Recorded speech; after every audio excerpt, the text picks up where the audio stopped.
Včasih so bili ljudje direktno odvisni od naravnih dobrin, naprimer kot je voda, letina, gozd, zrak, ogenj, zavetje, živali, vreme. Zato so te dele narave obravnavali kot božanstva in se tako do njih tudi vedli.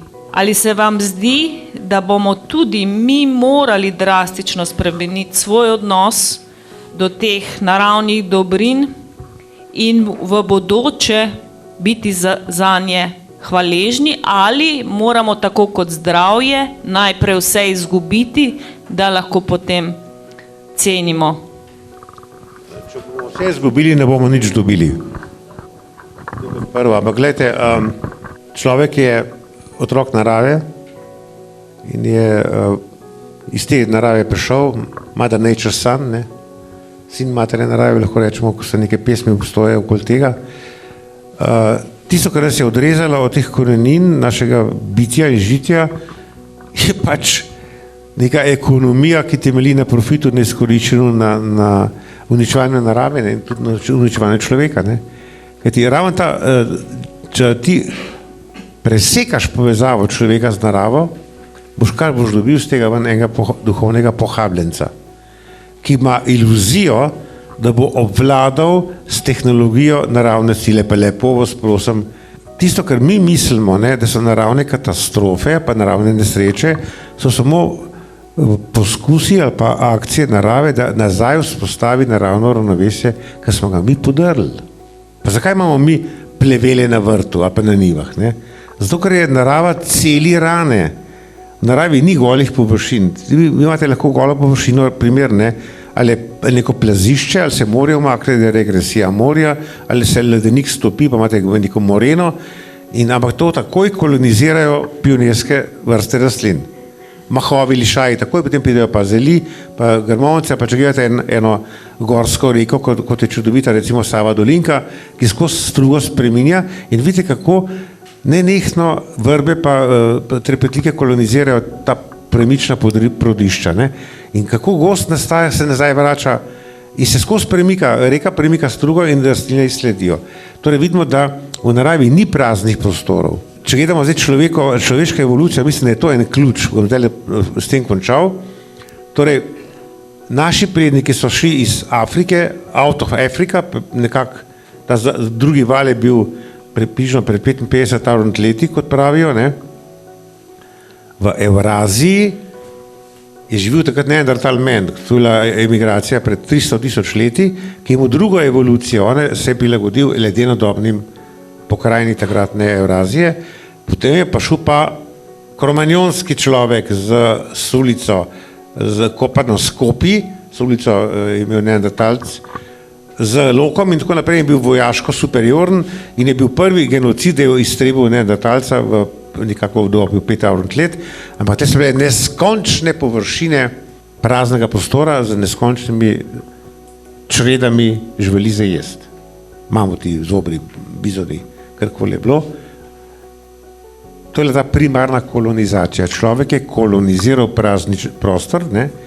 In potem sledi, kot narava deluje naprej, sledijo sukcesije. Sukcesija pomeni, da kolonizacija primarno nekako končuje se in mi moramo nekako začeti spostavljati ravnovesje, kot narava sama dela, preden preide v končno fazo, to je klimaks.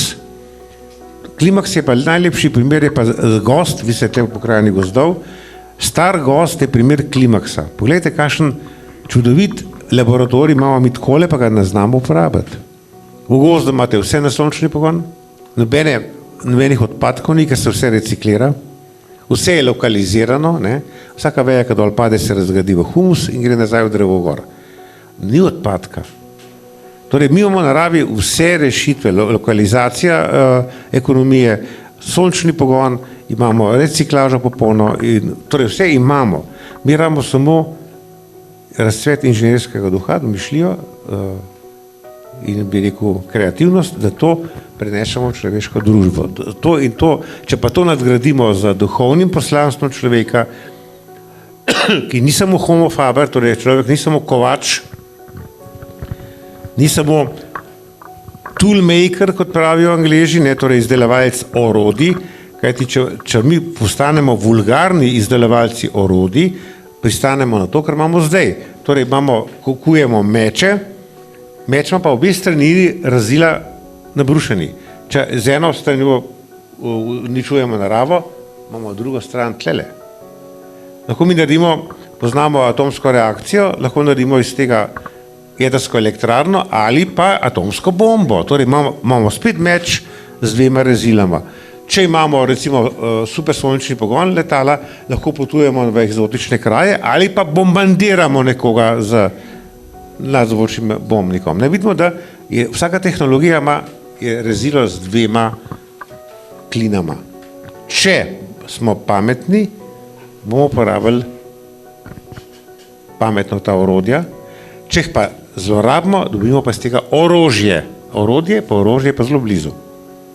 Zato jaz mislim, da je treba znanost, bodite pozorni, kaj so nas zdaj trobili v COVID krizi, verjemite v znanost, morate verjeti, zapovejte.